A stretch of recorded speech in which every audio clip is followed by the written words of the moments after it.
Good evening, everybody. Myself, Dr. Mohan K. Shenoy. I work as a consultant endocrinologist in Sri Gokulam Medical College. I also work as assistant professor of endocrinology in the same institute. I work in Trivandrum, Kerala. I am also the social media coordinator of ESI, which is Endocrine Society of India. So today we are towards the end of the month-long activity, which is the ESI ITS Facebook Live for public awareness regarding various aspects of thyroid, and this is part of the International Thyroid Awareness Month. So we had at least 4 weeks or 28 days exactly of intense discussions, deliberations, and important topics regarding thyroid illness. And Indian Thyroid Society and Endocrine Society of India have clubbed together, and we have got a lot of interesting discussion which have happened. And today marks the end of this activity, and it is not end of awareness, it's the starting of the awareness which is going to carry on. So today its a title is everything you need to know about thyroid illness and thyroid diseases, and all about thyroid as such. So we have a galaxy of experts. आज हमारे साथ जुड़ रहे हैं 4 कोनों से different people, and we have got 3 experts. And first we have the president of Indian Thyroid Society, Professor Dr. Sarita Bajaj ma'am. Welcome ma'am. Ma'am is also the past HOD of Department of Medicine at Motilal Nehru Medical College, which is in Prayagraj, that is UP. And ma'am also was the past president of ESI and also RSSDI. Madam has got a rich lot of experience dealing with various endocrine disorders, and ma'am is also one of the patrons of the Indian Thyroid Society. Welcome, madam. And also joining us today from Hyderabad, Dr. Professor Rakesh Sahai sir. Rakesh Sahai sir, we all know, was the immediate past president of Endocrine Society of India, as also the president-elect of the RSSDI. He's also been a very active member and active interested doctor in various societies, and sir is also one of the key expert opinion leaders in the field of endocrinology and diabetes and thyroid disorders. Welcome, sir. Namaskar, sir. And the third panelist joining us today from Bangalore is Professor Pramila Kalra ma'am. Pramila Kalra ma'am is also the scientific convener of the Indian Thyroid Society, and madam is a professor working in MS Ramaya Medical College is in Bangalore, and ma'am also has got lot of experience and lot of research activities from her department. So welcome, madam. Rakesh Sahai sir is the professor and HOD of Osmania Medical College, Hyderabad. Sarita Bajaj ma'am is the professor of the endocrinology and now active in consultant in Prayagraj. So with this panel today, I want to have your opinion. हम आपसे पूछना चाहते हैं, 4 बहुत सवाल पूछना चाहते हैं, and this all will be regarding public awareness. And firstly, I want to take the opportunity to welcome Madam Sarita Bajaj Madam, and want to know from you first, ma'am, what has been the experience regarding the Thyroid Awareness Month? क्या रही है आपकी राय से, and क्या हो रहा है last 1 month से? And also want to know from you one side question regarding किस तरह से common thyroid disorders हो रहे हैं भारतवर्ष में? Thank you doctor Mohan. तो आपका सवाल बहुत रेलेवेंट है कि जैसे ये इंटरनेशनल थायराइड अवेयरनेस मंथ जनवरी होता है हर साल, तो अब ये बड़ा मुश्किल था कि हम उसको किस तरह से मनाएं या क्या करें उसमें. और भाई अलग अलग सोसाइटीज़ ने अपने अपने ढंग से किया, किसी ने 1 दिन किया, किसी ने आधा दिन किया, किसी ने 1 घंटे के लिए किया. तो ये था कि अगर 1 महीने का है थायराइड अवेयरनेस मंथ, और कोई भी डिजीज़ का अवेयरनेस जो मंथ होता है वो ज़्यादा हमने जो सुना है वो 1 हफ्ते तक होता है. लेकिन ये बहुत सरप्राइजिंग था कि ये थायराइड का स्पेसिफिकली 1 महीने के लिए है, उसकी इतनी इम्पोर्टेंस दी जा रही है इस बीमारी को. तो हमने कहा कि और पब्लिक अवेयरनेस एक बहुत ही रेलेवेंट, किसी भी बीमारी को आप ले लीजिए तो पब्लिक अवेयरनेस छोटी से छोटी बीमारी से बड़ी, चाहे वो संक्रमण से हो, इन्फेक्शन से हो, चाहे वो कैंसर हो, चाहे वो हार्ट डिजीज़ हो, कोई भी बीमारी, डायबिटीज़ हो, उसमें अवेयरनेस बहुत ज़रूरी होती है. तो ये हमने सोचा कि हम थायराइड के हर पहलू को लेके डिस्कस करेंगे और रोज़ डिस्कस करेंगे पूरा महीना भर. और इंटरेस्टिंगली जब हम लोगों ने ये प्रोग्राम शुरू किया था तो हम ही 3 थे. राकेश थे हमारे साथ, प्रमिला थी और हम थे।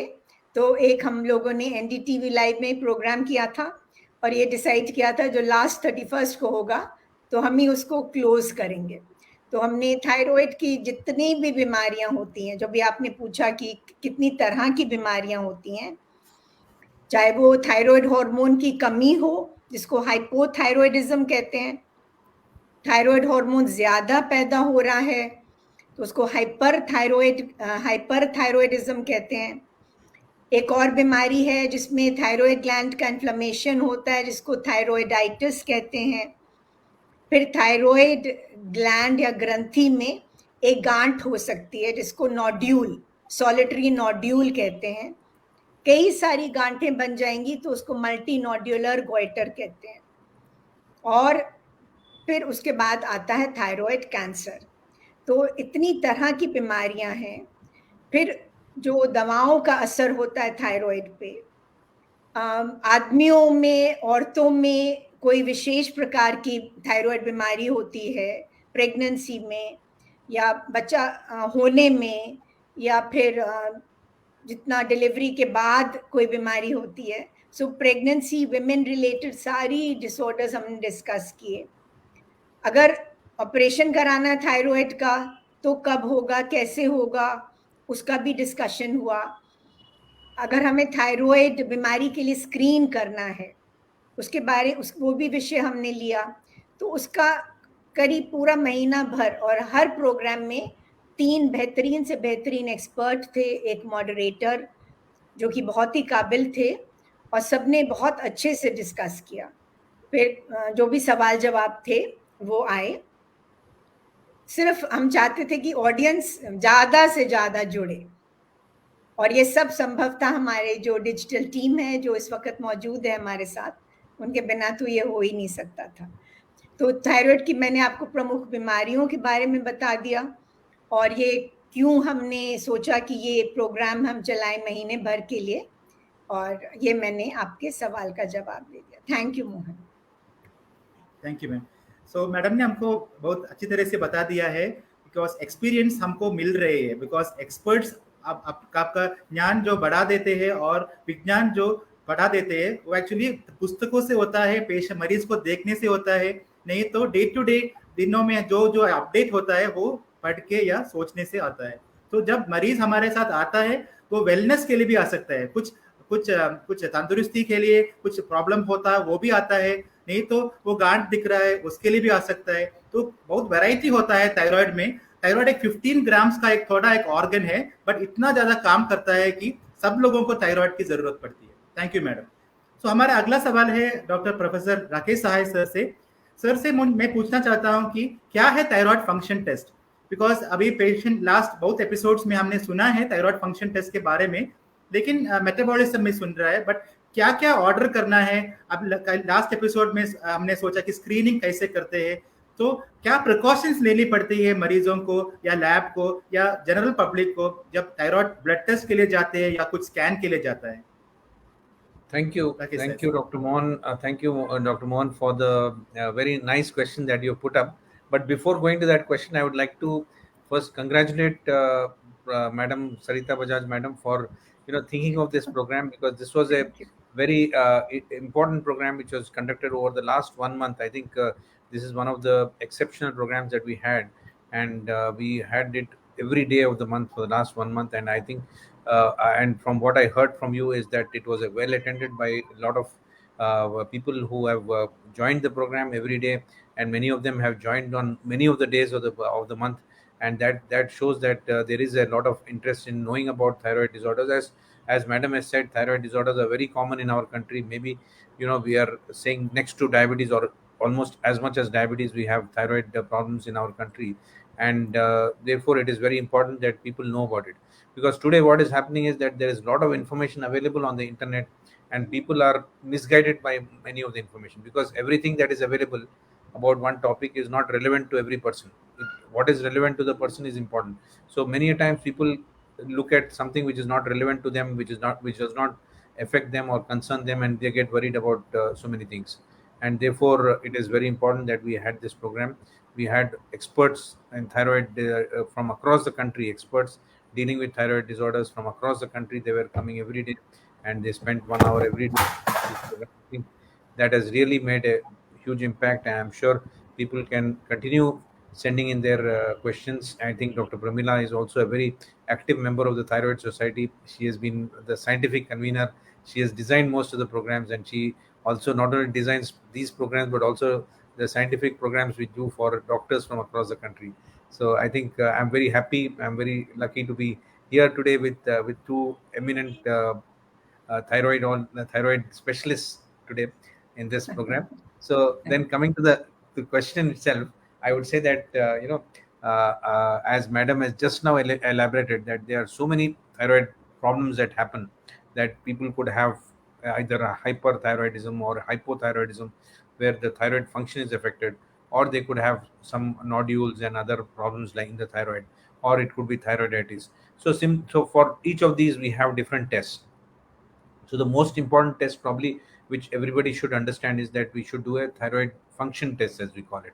So that test is basically what we commonly know as either thyroid function test or T3, T4, TSH. Many people get confused whether they start speaking from T1 itself, T1, T2, and all that. But it is basically T3 and T4 which are in circulation in the blood. They are produced from the thyroid gland, and then there is something called as TSH, or the thyroid stimulating hormone, which is coming from the pituitary, which is regulating the thyroid function.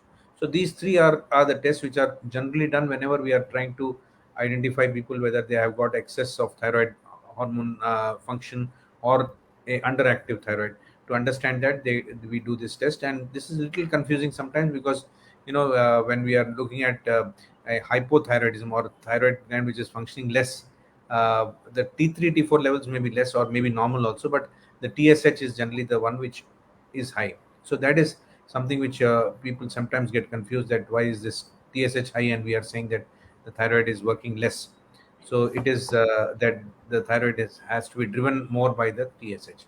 And similarly, the reverse happens when we have a thyroid gland which is functioning more, then the TSH levels will be low. So the TSH is, we can say, the primary test which you should do in any patient. Any person who has a thyroid disorder should actually look at the TSH, and many a times that will be helpful in understanding. But there could be situations where we have to take into consideration the T3, T4 also, and understand what exactly is the problem. So that is, I think, one of the basic tests that everybody will know about or will be knowing about, and these are also done many times as part of a package of tests which is done for various other conditions also. Nowadays it is done easily, within 1 or 2 hours we have a report. But earlier days, when Madam used to probably practice 30-40 years back, when Madam must have started her practice, it was very difficult getting a test done like this. But this now it is very, very common, and many people come with the report rather than we asking for the test. Then the other form of test that can be done is because Madam spoke about the inflammation in the gland, thyroiditis. So that can be picked up by looking at the antibodies, the thyroid antibodies. There are two different types of antibodies, but basically those antibodies help us in knowing that there is something going on which is causing inflammation in the thyroid gland. So that is another set of blood tests that can be done. And apart from that, what we would say is that the other important category of test is the ultrasound of the thyroid, which has now become very useful test. Earlier days, many people did not. Now we didn't know about the importance of the ultrasound, but now today we know that ultrasound is very good test for picking up nodules and understanding what is the significance of the nodule, whether that nodule is something which we should worry about, because nodules are very common. If for everybody to understand that nodules may be seen in almost 30 to 40% of the population, means almost half the people can have a thyroid nodule, but it may not be something to worry about in all of them. Maybe only a small fraction of them actually are dangerous nodules. And to identify those dangerous nodules, this ultrasound is very good, very useful initial test. There could be other tests like doing a biopsy from the nodule, that is taking out some cells from the nodule and understanding the nature of those cells. So that can be another form of test that is done. And another important test is doing a thyroid scan, which we call it as a nuclear scan or technetium scan, which we call it. So that is to understand the thyroid function, whether the thyroid is actually working more or working less, because that can, people may think that why we want to do that when we already have the thyroid T3, T4, and TSH, which are giving that information. But sometimes there can be situations when thyroid itself is not working more, but it is just the hormones released to a larger extent. So that can be picked up by the scan, and sometimes they can help. That scan can also help us in understanding about the nodule. So if I have not made it very complicated, I think the gist is that the blood tests for thyroid function is very important, and ultrasound. I think these two are the ones which everybody should remember about, and others are more for the doctors to decide when they have to be used. Sir thank you sir. Sir ने हमको बहुत स्पष्ट तरीके से बोल दिया है कि थायराइड एक बीमारी के ज्यादा एक ऑर्गन है. थायराइड जांच कर सकते हैं, ब्लड में टीएसएच कर लेते हैं. TSH is the foundation test which we do. जैसे कि एबीसीडी सीखना पड़ता है, उसके जैसे ही हमको थायराइड स्टार्ट करने में टीएसएच पता होना चाहिए, बिकॉज विदाउट नोइंग टीएसएच हम बाद में कुछ इंटरप्रिटेशन नहीं कर सकते. एंड हमारा इम्पोर्टेंट मैडम सर ने बोला कि पेशेंट्स मरीजों को खुद टेस्ट करने की जरूरत नहीं पड़ती है. Most often the doctor themselves helps them what to do. So lab जाने के पहले डॉक्टर से मशवरा करो, नहीं तो बाद में एक और टेस्ट करनी पड़ सकती है, क्योंकि फ्री T4 या एंटीबॉडी कोई भी लैब में अच्छी तरह से लैब नहीं कर सकते, तो स्पेसिफिक लैब से ही करना पड़ेगा. तो इसलिए एक्चुअली थायराइड की बैकग्राउंड पिक्चर या हिस्ट्री पता होना चाहिए before even ordering that test. So thank you, sir, for that elaborative answer. So we have to take next one audience, because we have got audience who are logging in today. Pallavi Kolarji has joined here. She has been very actively messaging and actively part of every session, and she definitely has contributed to success of this program. This is Pallavi Kolar. So she has asked a relevant question. I want Dr. Pramila Kalra ma'am to take this question. Why hypothyroidism is more common in females than males, and what is the difference in them? And also because Sahai sir had told regarding antibody test, please highlight about what is the significance of, because antibody test पहले जमाने से ज्यादा हम order कर लेते हैं. What is importance of this test in common practice? Pramila Kalra. Thank you doctor Mohan, thank you for asking this question. जैसे कि डॉक्टर पल्लवी ने अभी पूछा, जब मिसेस पल्लवी ने अभी पूछा ये कि थायराइड औरतों में ज्यादा क्यों पाया जाता है और आदमियों में कम क्यों. हमें पता है कि थायराइड का सबसे कॉमन कॉज क्या है. हाइपोथायराइडिज्म क्यों होता है? हाइपोथायराइडिज्म का मतलब क्या है? हाइपोथायराइडिज्म का मतलब है कि हमारी जो थायराइड ग्रंथि है वो कम हार्मोन बना रही है. अब वो कम हार्मोन क्यों बनाती है, उसके कई कारण होते हैं. जैसे कि थायराइड किसी वजह से सही से काम नहीं कर रहा, और वो सही से काम क्यों नहीं कर रहा, उसका एक कॉमन कारण होता है कि थायराइड के अगेंस्ट कुछ एंटीबॉडीज बन जाती हैं, जिसको कि हम कहते हैं टीपीओ एंटीबॉडीज. ये टीपीओ एंटीबॉडीज क्या होती हैं? ये कुछ एंटीबॉडीज होती हैं जो हमारी शरीर में बनती हैं, और वो हमारे ही थायराइड ग्रंथि के अगेंस्ट फंक्शन करती हैं, और इसकी वजह से हमारी थायराइड ग्रंथि जो है काम नहीं कर पाती सही से और हार्मोन नहीं बना पाती. फीमेल्स में, औरतों में ये ज्यादा कॉमनली पाया जाता है. जितना देखा गया है कि फीमेल हार्मोन की वजह से, ईस्ट्रोजन की वजह से, और फीमेल्स में ऑटो इम्यूनिटी ज्यादा होती है थायराइड एंटीबॉडीज की, उनमें ये हार्मोन लेवल की वजह से एंटीबॉडीज बनती हैं, और ये एंटीबॉडीज क्योंकि थायराइड को काम करने से रोकती हैं, ये ज्यादा कॉमनली औरतों में पाया जाता है. क्योंकि फीमेल हार्मोन जो ईस्ट्रोजन होता है उसका एक प्रीडिस्पोजिशन देखा गया है, एंड ऑटो इम्यूनिटी ज्यादा हो सकती है औरतों में. और कई बार ऐसा होता है कि ऑटो इम्यूनिटी की वजह से नहीं होता, कोई और कारण से भी होता है. जैसे कि अगर कोई थायराइड में कुछ प्रॉब्लम हो गई और उसको निकाल दिया गया, तो उसकी वजह से भी थायराइड ग्रंथि नहीं रहती, तो वो काम नहीं करती, उसको भी हम हाइपोथायराइडिज्म कहते हैं. पर वो तो किसी में भी हो सकता है, औरतों में भी हो सकता है, आदमियों में भी हो सकता है. तीसरी बात है कि अगर थायराइड एंटीबॉडी हमने करी तो उससे हमें क्या पता चलने वाला है. ऐसा जरूरी नहीं है कि हमको सब में एंटीबॉडी करनी है. एंटीबॉडी हमें कुछ कंडीशंस में या कुछ सिचुएशंस में करनी होती है. खास तौर से अगर किसी का थायराइड थोड़ा सा बढ़ा हुआ है, अगर किसी का थायराइड लेवल, जिसको कि हम कहते हैं सब क्लिनिकल हाइपोथायराइडिज्म, मतलब कि थायराइड की जो वैल्यू है, टीएसएच की एक वैल्यू है, वो एक पर्टिकुलर लेवल से नीचे है, जैसे हम कहते हैं लगभग 10 से नीचे है, तो हम कहेंगे उसको सब क्लिनिकल. और T4 T3 उनका नॉर्मल होता है. तो उस तरह के कंडीशंस में हम वो एंटीबॉडी करते हैं. उससे हमें क्या पता चलता है कि अगर वो एंटीबॉडी पॉजिटिव है, वो है, तो हमें ये पता चलता है कि इस मरीज को शायद थायराइड की दवा देने से फायदा होगा, इसको जरूर देनी चाहिए. ऐसा ही देखा गया, जैसे कोई औरत प्रेगनेंसी प्लान कर रही है और उसका थायराइड बहुत थोड़ा सा बढ़ा हुआ है, पर उसकी एंटीबॉडी पॉजिटिव है, तो वैसे उसका थायराइड लेवल के हिसाब से नॉर्मल लेवल में दिखेगा, पर क्योंकि उसमें एंटीबॉडी पॉजिटिव है और वो औरत प्रेग्नेंट है या प्रेगनेंसी के लिए प्लान कर रही है, हमें उस लेवल को ट्रीट करना होगा।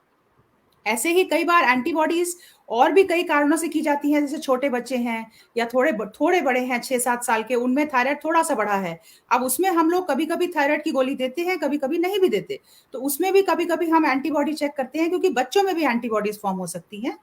दूसरा और इम्पॉर्टेंट फंक्शन क्या है कि एंटीबॉडी से हमें एक और चीज भी पता लगती है कि जब किसी के शरीर में कुछ एंटीबॉडीज बनती हैं, तो वो एंटीबॉडीज हमको ये बताती हैं कि इस मरीज को और भी कोई ऑटो इम्यून डिजीज होने की संभावना है, जैसे कि कुछ स्किन की प्रॉब्लम हो सकती है। पर ऐसा नहीं हम सोच सकते कि किसी में अगर एंटीबॉडी पॉजिटिव है तो उसको ये सब होगा, ये भी हमको नहीं सोचना है, क्योंकि एंटीबॉडी बहुत से नॉर्मल लोगों में पॉजिटिव हो सकती है। तो इसलिए अगर कभी हमारी एंटीबॉडी पॉजिटिव आती है तो हमको घबराना नहीं है, वो बहुत कॉमन चीज है। वो 15 से 16% महिलाओं में और 10-12% आदमियों में वैसे भी पॉजिटिव हो सकती है। सिर्फ एंटीबॉडी पॉजिटिव होने से हमको कोई प्रॉब्लम नहीं होगी। अगर हमारा थायराइड की रिपोर्ट, जो कि डॉक्टर देख के बताता है कि हाँ इसमें कुछ गड़बड़ है, तब हमको उस एंटीबॉडी से कोरिलेट करके मरीज के इलाज करने में हेल्प मिलती है।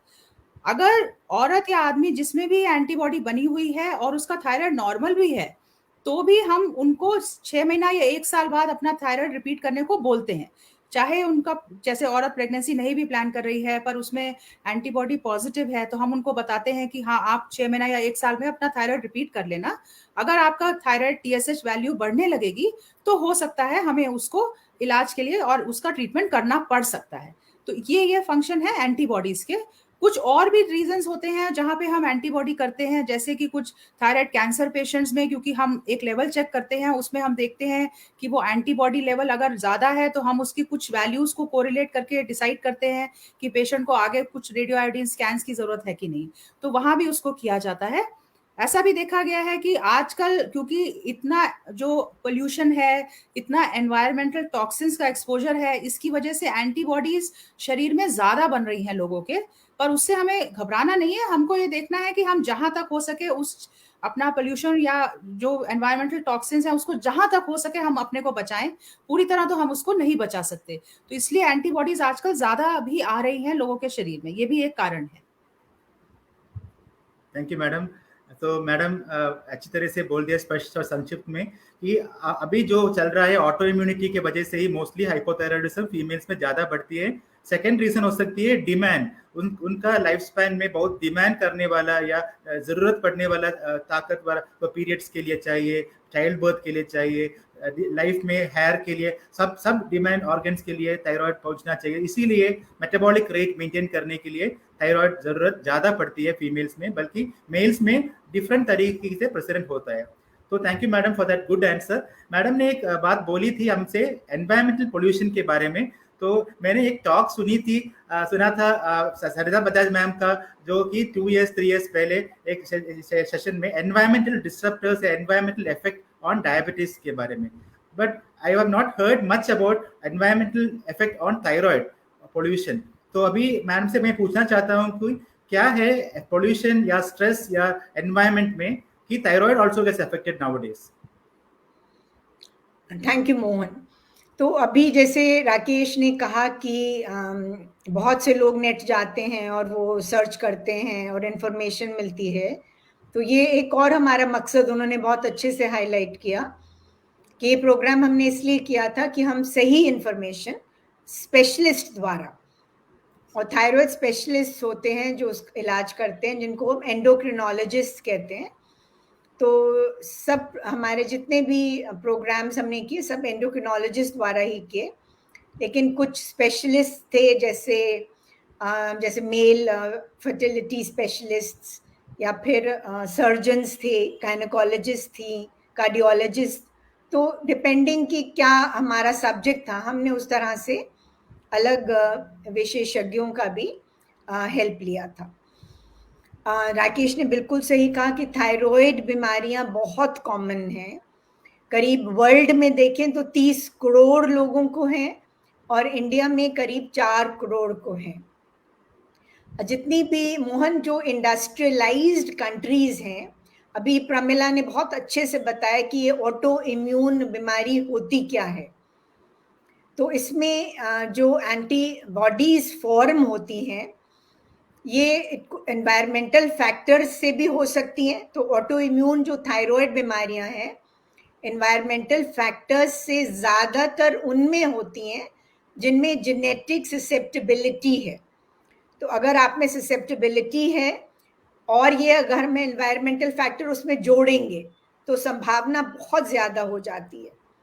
जो जेनेटिक फैक्टर है वो करीब 70 से 80% अफेक्ट करता है, और जो जेनेटिक कंपोनेंट है जो जेनेटिक कंपोनेंट है 70 से 80% है, और जो एनवायरमेंटल फैक्टर है वो 20 से 30% है। और अगर फैमिली हिस्ट्री है तो ये चांसेस और ज़्यादा बढ़ जाते हैं। तो अभी एक बीमारी की बात हो रही थी थायराइडाइटिस। उसमें थायराइडाइटिस में भी कई प्रकार के थायराइडाइटिस होते हैं। तो खास तौर पे एक क्रॉनिक लिम्फोसिटिक थायराइडाइटिस है, वो बढ़ रहा है इसी वजह से। और एक प्रकार का थायराइड कैंसर है वो भी बढ़ रहा है ये ऑटो इम्यूनिटी की वजह से।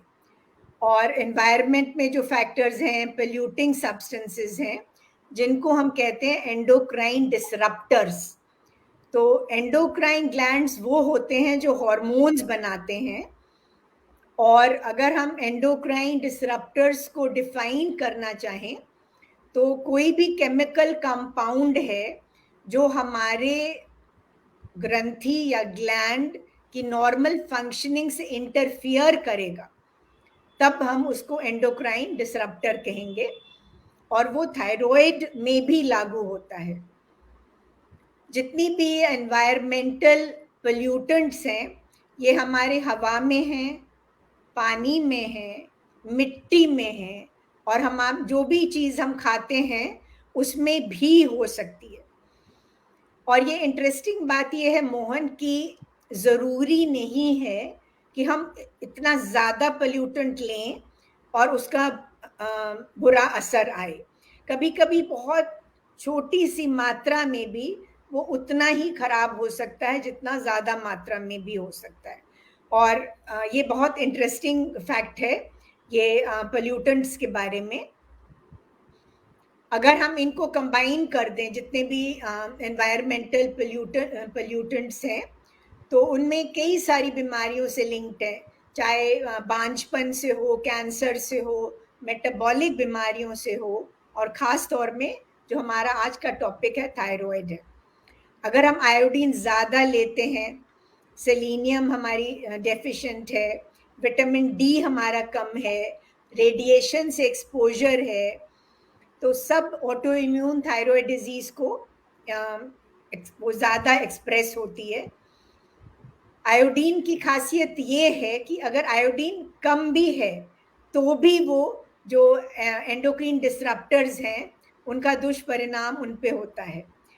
सिगरेट स्मोकिंग है वो भी लिंक्ड है, एक जो थायराइड जब ज़्यादा काम करता है जिसको हम हाइपरथायराइडिज्म कहते हैं, उसमें एक जो मेन बीमारी है ग्रेव्स डिजीज, सबसे ज़्यादा वो कॉमन है, सबसे ज़्यादा प्रमुख है, उसमें भी इफ़ेक्ट करता है।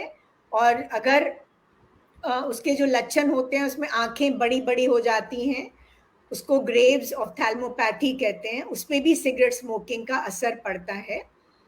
वायरल इन्फेक्शंस हो सकते हैं, इंडस्ट्रियल केमिकल्स हैं, बाय प्रोडक्ट्स हैं, प्लास्टिक्स हैं, प्लास्टिसाइजर्स हैं, पेस्टिसाइड्स हैं, फंगिसाइड्स हैं, सनस्क्रीन्स लोग लगाते हैं आजकल, और हेवी मेटल्स।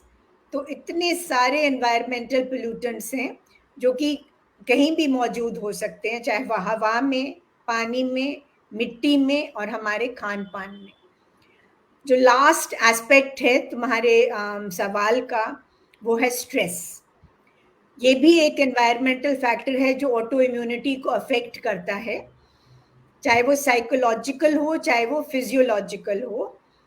और जो स्ट्रेस है वो इम्यून सिस्टम को अफेक्ट करता है, चाहे वो डायरेक्टली करे या वो इनडायरेक्टली करे, वो नर्वस सिस्टम के थ्रू करे या वो एंडोक्राइन सिस्टम से। अगेन अगर जेनेटिक प्रीडिस्पोजिशन है तब ये ज्यादा असर करता है। एक हम ऑक्सीडेटिव स्ट्रेस की भी बात करते हैं, जिसमें इम्बैलेंस होता है फ्री रेडिकल्स और एंटीऑक्सीडेंट्स, उसमें भी सेल डैमेज होता है, टिश्यू डैमेज होता है। तो इन्फ्लामेशन एंड ऑक्सीडेटिव स्ट्रेस ये दोनों थायराइड हार्मोन्स के साथ बहुत इंपॉर्टेंट रोल प्ले करते हैं, और हमारा हाइपरथायरॉयडिज्म और हाइपोथायरॉयडिज्म दोनों में ऑक्सीडेटिव स्ट्रेस का रोल है। और सबसे ज्यादा जो स्ट्रेस का रोल है वही है वो जो थायराइड हार्मोन ज्यादा बनाने वाली बीमारी है, जिसको अभी हमने ग्रेव्स डिजीज कहा था। उसके शुरुआत में भी असर करती है, और जितना भी ग्रेव्स डिजीज का कोर्स होता है कि किस तरह का आगे उसका चलेगा, उसमें भी वो प्रभाव डालता है। Thank you doctor Mohan. Thank you ma'am. So ये भी आज का मीटिंग का एक खासियत है कि तीनों की तीनों वरिष्ठ प्रोफेसर लोग हैं, तो उन तो वाइवा भी लेते हैं एग्जामिनेशन में।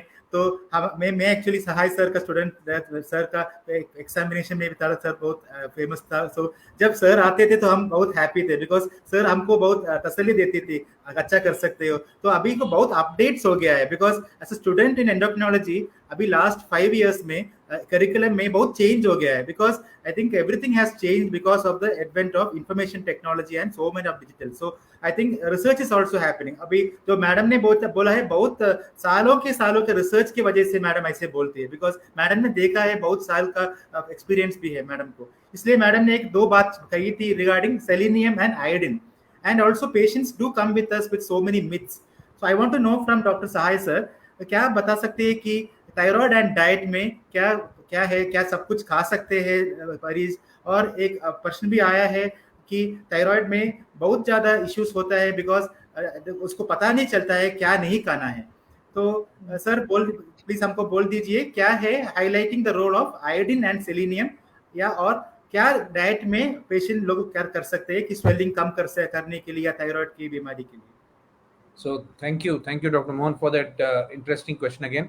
That is interesting because everybody has that question.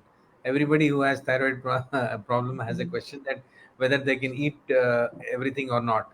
They always already have a list from the internet or from their friends and their other neighbors. Whoever has thyroid problem, they would have given them a list of things that they should not eat. But what I would like to say is that most of the time, practically what we see is that we don't advise our patient not to eat anything, because most of the time they can eat everything. And the usual list that is given is a list of goitrogens. Goitrogens ये होते हैं जो iodine absorption को effect करते हैं, मतलब उनके वजह से आयोडीन का अब्जॉर्प्शन कम हो जाता है. So that may not be relevant in every person with thyroid problem, because many patients who are already on thyroid replacement, they are getting a ready-made hormone from taken in the form of a tablet. So that is more important to be taken properly, rather than worrying about not eating this or not eating that, not eating cabbage or cauliflower or whatever it is. They have a whole list of those goitrogens. So those are practically not relevant. What they say is theoretically right. What information they have got is theoretically right. It is a correct information, but it is not relevant for that particular situation. So that's why what I feel is what I was saying initially also is that a lot of information is available, but what is relevant to a particular person, they don't know that. I mean, they often get confused and they are worried about so many things which are not to be worried about. So most of the times people don't have to worry about. Those who are hypothyroid, who are on replacement therapy, can take everything that they want to eat, but they should focus more on taking their medicine properly in time so that it gets absorbed properly. That is more important. And the other issue is about hyperthyroidism. Most of the time hyperthyroid patients also don't need to restrict any particular food. Some patients, like very very severe thyrotoxicosis, who have very severe problem, we may ask them to avoid iodized salt. That is a very rare situation. I mean, maybe once in a way we may have to advise a person who has got very severe problem which is not getting easily controlled, then we may advise that. But most of the time I would ask most of my patients not to worry about that. The medications are able to take care of their problem, and they don't need to really worry about the diet. That is one thing about the diet. Now coming to iodine and selenium, what I would say is that iodine is a very essential element. Iodine is a very essential component of the diet, and that is why what we are now doing is that we are having the salt iodization program across the country. So it is recommended that everybody should eat take iodized salt, consume iodized salt, that is being given with a particular intent. I'm sure that was discussed at great detail in one of the program. One session was dedicated only to that, so I would not spend too much time on that. But what I would say is that iodization is very essential because it has given a lot of benefits across so many years that it has been there in place in 30 years. Yes, it may be causing a little bit of increase in autoimmunity, but that may not be that may be a small price that we have to pay for the great benefit that we got from the iodization. Now coming to selenium. Selenium is very interesting. Selenium is important, as madam has just said, that selenium is required, is an antioxidant. It gets incorporated into some proteins, selenoproteases, or these proteins are present, and they are important for thyroid function. They have antioxidant activity. They consume the oxygen free radicals which are generated in thyroid, so that they prevent damage to the thyroid gland, and so therefore they are very essential. That's an essential element, and it has been found that adequate selenium intake will actually protect against thyroid dysfunction. And also, people who have thyroid dysfunction, when they were treated with given additional selenium supplementation, they were found to have benefits, particularly those who had got hyperthyroidism and sometimes even the ophthalmopathy and all that.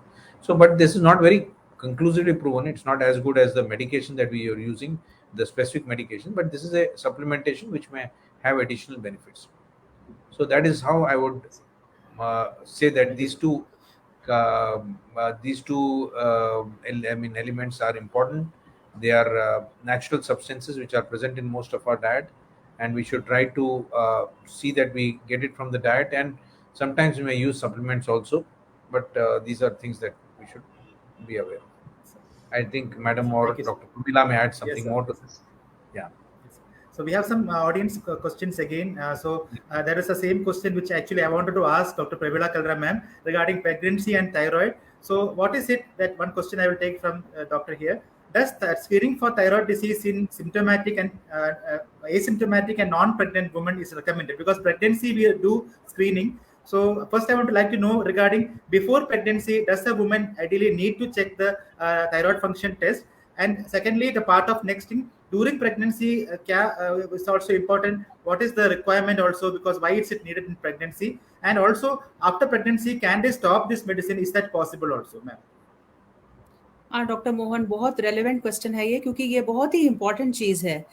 अगर जैसा देखा गया कि पहले इस बारे में जानकारी नहीं होती थी और बहुत सारी जो प्रेग्नेंट औरतें होती थी उनको पता ही नहीं होता था उनका थायराइड है, और इस वजह से कई बार उनको अबॉर्शन होता था, या जो बच्चे पैदा होते थे उनका जो दिमागी विकास है वो सही से नहीं हो पाता था. सो सबसे पहले जो क्वेश्चन है कि हमें प्रेगनेंसी के पहले क्या थायराइड चेक करना चाहिए, तो इसका जवाब है हाँ. जो भी औरत प्रेगनेंसी प्लान कर रही है उसको जरूर अपना एक बार थायराइड चेक कर लेना चाहिए. ये क्यों जरूरी है? क्योंकि बहुत सारे औरतों में जो थायराइड हो सकता है और उनको पता नहीं होता.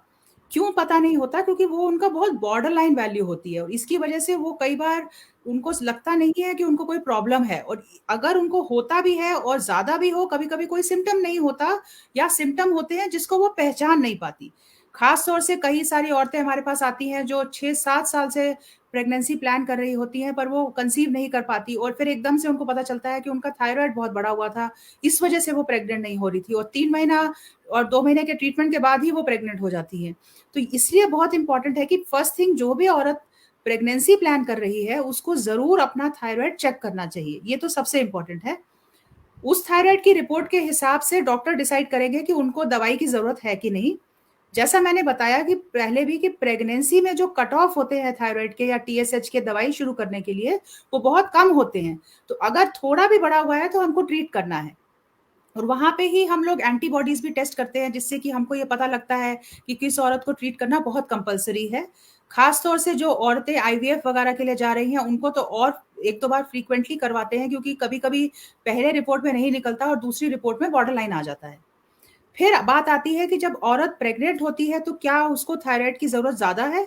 इसका जवाब फिर हाँ है. अगर कोई भी औरत जब प्रेग्नेंट होती है तो उसके शरीर में जो थायराइड हार्मोन की रिक्वायरमेंट वो बढ़ती है. क्यों? क्योंकि जो उसके अंदर जो बच्चा पल रहा है उसको भी थायराइड अपनी माँ से चाहिए रहता है. बच्चे का थायराइड काफी दिनों के बाद, करीब फर्स्ट ट्राइमेस्टर 12 हफ्ते के बाद काम करना थोड़ा शुरू करता है, बट शुरू में तो उसको पूरी सप्लाई अपनी माँ से चाहिए रहती है। इसीलिए अगर औरत का थायराइड थोड़ा सा भी कम काम कर रहा है तो वो एक तरह से समझ लीजिए कि वो फैक्ट्री है, और वो फैक्ट्री अगर थोड़ी सी भी सप्लाई कम है, जब बच्चे को वो सप्लाई चाहिए और उस सप्लाई में थोड़ी भी गड़बड़ हो गई तो बच्चे के दिमागी विकास पे असर पड़ सकता है, अबॉर्शन हो सकता है और बहुत सी प्रॉब्लम्स, प्रीमेच्योर डिलीवरी वगैरह भी हो सकती है। तो इसीलिए बहुत इंपॉर्टेंट है कि जब औरतें प्रेगनेंसी प्लान करें वो अपना थायराइड चेक करें, जब वो प्रेग्नेंट हो उस समय फिर वो अपना थायराइड चेक करें। क्यों इंपॉर्टेंट है? क्योंकि मान लीजिए उनका थायराइड पहले ठीक था या बॉर्डर पे था और डॉक्टर ने डिसाइड किया कि अभी दवाई की जरूरत नहीं है, पर जैसे ही वो प्रेग्नेंट होती हैं और उनके शरीर को थायराइड की रिक्वायरमेंट बढ़ती है उस समय, क्योंकि उनका बच्चे को उनके शरीर से उस थायराइड की रिक्वायरमेंट चाहिए होती है, तो उस समय वो थोड़ा सा बॉर्डर लाइन जो थायराइड ठीक से काम नहीं कर रहा था वो ज्यादा बढ़ सकता है और उस समय उस औरत को थायराइड की गोली की जरूरत पड़ सकती है। एक और बात बहुत इंपॉर्टेंट है जो हमको समझनी है कि अगर कोई भी औरत थायराइड की गोली खा रही है और जब वो प्रेग्नेंट होती है तो तब उसकी थायराइड की गोली की डोज हमको बढ़ानी होती है 30 से 50% तक। तो कभी कभी क्या होता है कि औरतें सोचती हैं कि अब हम प्रेग्नेंट हो गए, अब हमको सारी दवाइयां बंद कर देनी है। ऐसा कभी भी गलती नहीं करनी है, थायराइड की गोली कभी बंद नहीं करनी। ऑन दी कॉन्ट्ररी उनको उसकी डोज बढ़ानी है, अपने डॉक्टर से तुरंत मिलना है, उनको इन्फॉर्म करना है और वो गोली की डोज बढ़ाएंगे। दूसरी चीज कि प्रेगनेंसी में थायराइड रेगुलर चेक करना होता है। जैसे नॉर्मली हम लोग बुलाते हैं 3 महीने पे, 6 महीने में, कुछ लोग स्टेबल होते हैं हम साल भर में भी बुलाते हैं, पर प्रेगनेंसी में ऐसा नहीं हो सकता। प्रेगनेंसी में शुरू में 4 हफ्ते में ही चेक करते हैं, हर 4 हफ्ते में। वो भी क्यों इंपॉर्टेंट है? क्योंकि अगर प्रेगनेंसी में थायराइड थोड़ा भी फ्लक्चुएट होगा फिर वो बच्चे को नुकसान कर सकता है, इसीलिए हर 4 से 6 हफ्ते में चेक करते हैं और उसके हिसाब से दवाई की डोज घटाते हैं या बढ़ाते हैं। कभी कभी ऐसा होता है कि औरत को पहली बार पता लगता है जब वो प्रेग्नेंट होती है कि उसका थायराइड बहुत बड़ा हुआ है, तब भी उसको घबराने की कोई जरूरत नहीं है। थायराइड अगर प्रेगनेंसी में पहली बार भी पता चला है तब भी हमको कोई अबॉर्शन का जरूरत नहीं है, कोई बच्चे को गिराने की जरूरत नहीं है। आप आराम से अपनी प्रेगनेंसी कंटिन्यू करिए, आप तुरंत अपने डॉक्टर से मिलिए, वो आपको शुरू में ज्यादा डोज देंगे थायराइड की, आपका थायराइड जल्दी से कंट्रोल करेंगे और फिर उसके बाद डोज को सेट करेंगे। दूसरी चीज, अगर थायराइड है किसी औरत को प्रेगनेंसी में और वो पहली बार उसको प्रेगनेंसी में पता चला है, तो अगर उसकी थायराइड गोली की रिक्वायरमेंट कम है, अब वो कम डॉक्टर डिसाइड करेंगे, वो हम नहीं डिसाइड कर सकते ऐसे एक पर्टिकुलर लेवल, बट कम हम मानते हैं जैसे 25 mcg 50 mcg लगभग इतनी ही है प्रेगनेंसी में, उससे ज्यादा नहीं बढ़ी, तो हम प्रेगनेंसी के बाद कभी कभी बंद करके देखते हैं और 6 हफ्ते में फिर से रिपीट करते हैं। सबसे इंपॉर्टेंट ये है कि मान लीजिए डॉक्टर ने बोला भी कि प्रेगनेंसी के आपको पहली बार प्रेगनेंसी में बहुत हल्का थायराइड आया था और वो सिर्फ प्रेगनेंसी की वजह से आया था, आपको आगे चल के शायद दवाई की जरूरत नहीं होगी और डॉक्टर बंद भी करते हैं दवाई, तब भी 6 हफ्ते से लेकर 2 महीने बाद डिलीवरी के दोबारा चेक करना पड़ता है, क्योंकि अगर फिर से बढ़ रहा है तो हमको दवाई देनी होती है। कुछ औरतों को जिनको प्रेगनेंसी से पहले ही थायराइड है उनकी दवाई प्रेगनेंसी के बाद बंद नहीं करनी है। कुछ औरतों को जिनको प्रेगनेंसी में पहली बार ही हाई थायराइड पता चला है, प्रेगनेंसी में ही उनको 75 या 100 या 125 mcg की गोली ऑलरेडी चल रही है, उनकी दवाई डिलीवरी के बाद कम की जाती है डोज, पर उसको बंद नहीं किया जाता। फिर डॉक्टर 4 से 6 हफ्ते पे थायराइड का टेस्ट फिर से करते हैं और फिर डिसाइड करते हैं कि कंटिन्यू करना है, गोली को बढ़ाना है कि कम करना है। यहाँ पे भी कई बार हम लोग एंटीबॉडी चेक करके डिसाइड करते हैं डिलीवरी के बाद कि अगर कोई बॉर्डर लाइन थायराइड है तो क्या डिलीवरी के बाद उसको फिर से दवाई की जरूरत पड़ेगी, नहीं पड़ेगी, वो उससे भी डिसीजन लिया जाता है। उसके साथ साथ हम ये भी देखते हैं कि अगर उनकी ग्रंथि बढ़ी हुई है, गले में थायराइड बढ़ा हुआ है और वो स्वेलिंग है, तो कई बार हम लोग लो डोज भी कंटिन्यू कर सकते हैं, तो वो डॉक्टर डिसाइड करते हैं। पर ऐसा जरूरी नहीं है कि सारी औरतों को डिलीवरी के बाद थायराइड कंटिन्यू करना पड़े। जिनको प्रेगनेंसी से पहले था उनको कंटिन्यू करना है, पर कभी कभी प्रेगनेंसी के पहले सिर्फ थायराइड की गोली इसलिए शुरू की जाती है कि वो प्रेगनेंसी के लिए ट्राई कर रही है, अदरवाइज उनको जरूरत नहीं होती, तो उन औरतों का कभी कभी डिलीवरी के बाद थायराइड की गोली बंद भी की जाती है। पर ये डिसीजन डॉक्टर लेंगे, कभी भी गलती से अपनी मर्जी से दवाई बंद नहीं करिए। डॉक्टर आपको डिलीवरी के बाद बताएंगे कि आपको गोली चलनी है कि नहीं। और इसमें इसी के साथ मैं एक बहुत इंपॉर्टेंट चीज पे स्ट्रेस करना चाहती हूँ कि ये बहुत इंपॉर्टेंट है कि जब बच्चा पैदा हो तो तीसरे दिन या जब बच्चे का कॉर्ड ब्लड से एक थायराइड चेक जरूर किया जाए। ये जरूरी नहीं है कि माँ को थायराइड होना चाहिए तभी बच्चे का थायराइड चेक करना है, चाहे माँ को थायराइड है या माँ को थायराइड की बीमारी नहीं है, बच्चे का थायराइड चेक करना बर्थ के टाइम कंपलसरी है, क्योंकि अगर वो हम मिस कर गए तो हम बच्चे का बहुत बड़ा नुकसान कर सकते हैं, उसके ओवरऑल विकास और दिमागी विकास पर। Thank you doctor. Thank you ma'am. So madam ने बहुत अच्छी तरह से हमको समझा दिया, because thyroid and pregnancy is very important and it's a team effort. जैसे कि प्रेगनेंसी में गायनेकोलॉजिस्ट रहना चाहिए, नर्सेस होना चाहिए, सब लोगों को मालूम होना पड़े, because public awareness is only happening because we are doing this program. But अभी कम्युनिटी हेल्थ सर्विसेज में, प्राइवेट जो भी काम पे जाते हैं, सभी लोगों को थायराइड इस इंपॉर्टेंट जानकारी है. तो इसलिए public awareness is also important regarding this topic. Thank you madam. So moving on, I think we are towards the 15 minutes are left. So I want to take up the next question, which is just described thyroid and voice. अभी हमें last 2 weeks के पहले भी सुना था कि thyroid surgery के time पे हम वॉइस चेक करते हैं ENT डॉक्टरों से, एंड फिर भी नहीं भी तो अभी थायराइडाइटिस में भी वायरल इन्फेक्शन भी आवाज थोड़ा कम रहता है या आवाज चले जाता है थोड़ा दिन के लिए. तो thyroid and voice, can the voice be affected in thyroid disease ma'am? Sarita Bajaj ma'am, can you unmute yourself ma'am? Mute हो गया. Can you try? Yeah okay, that's good. Yes ma'am. या तो ये थे कि सबसे ज्यादा जो आवाज में असर पड़ता है उसको हॉर्सनेस कहते हैं, या जैसे गला बैठ जाता है तो उस तरह की आवाज निकलती है. और जो मैंने बताया सबसे आम बीमारी है जो कि हाइपोथायरॉयडिज्म. करीब 10 में से 1 जने को हाइपोथायरॉयडिज्म होने के चांस होते हैं, बहुत ज्यादा होती है. और ये जो गला बैठता है वो धीमे धीमे होता है, आहिस्ता आहिस्ता वो आगे बढ़ता है. तो पता चलता है कि हाँ भाई गला बैठा हुआ है, शिकायत करते हैं. ये बिल्कुल ठीक हो जाता है जब दवा शुरू होती है, तो 3 से 6 महीने के अंदर वो रिवर्स हो जाता है. कैंसर के जो मरीज होते हैं उनमें वोकल कॉर्ड्स होते हैं जहाँ से आवाज निकलती है, उनका पैरालिसिस हो सकता है, क्योंकि एक नर्व होती है जो प्रेस होती है. जब कैंसर का मास बढ़ता है उसकी प्रेशर की वजह से वोकल कॉर्ड्स जब पैरालाइज होते हैं तब भी गला बैठ सकता है. फिर अभी मैंने नोड्यूल्स के बारे में बात की थी, तो सिंगल नोड्यूल तो ज़्यादातर उतना बड़ा नहीं होता है, लेकिन जो मल्टी नोड्यूलर कई सारे नोड्यूल्स होते हैं, वो ग्लैंड या ग्रंथि बहुत बढ़ जाती है तो वो भी दबाव डाल सकती है उस नर्व पे, तो वोकल कॉर्ड में असर आ सकता है. थायराइडाइटिस में भी कभी कभी ऐसा हो सकता है. और ये जो नोड्यूल्स हैं अगर खास तौर में वो कैंसरस टाइप के हैं तब भी उसमें ये नर्व अफेक्ट होती है, वोकल कॉर्ड पैरालाइज होते हैं, लेकिन जो एंड रिजल्ट है वही जैसे गला हमारा बैठा हुए लगेगा. सरप्राइजिंगली ये जो कैंसरस नोड्यूल हैं उसमें तो हो ही सकता है, कभी कभी कैंसरस नहीं है तब भी उस पर प्रभाव पड़ सकता है. अगर हम ग्लैंड को ऑपरेट करेंगे, जब थायराइड की सर्जरी होगी या पैराथायराइड, थायराइड ग्रंथि के नीचे 4 छोटे छोटे ग्लैंड होते हैं जो कि पैराथायराइड ग्लैंड्स होते हैं. अगर हम ऑपरेट कर रहे हैं तो गलती से ये नर्व डैमेज हो सकती है. ये जो नर्व डैमेज कभी कभी परमानेंट होता है, कभी टेम्परेरी होता है, और ये करीब 1 से 13% लोगों में होता है.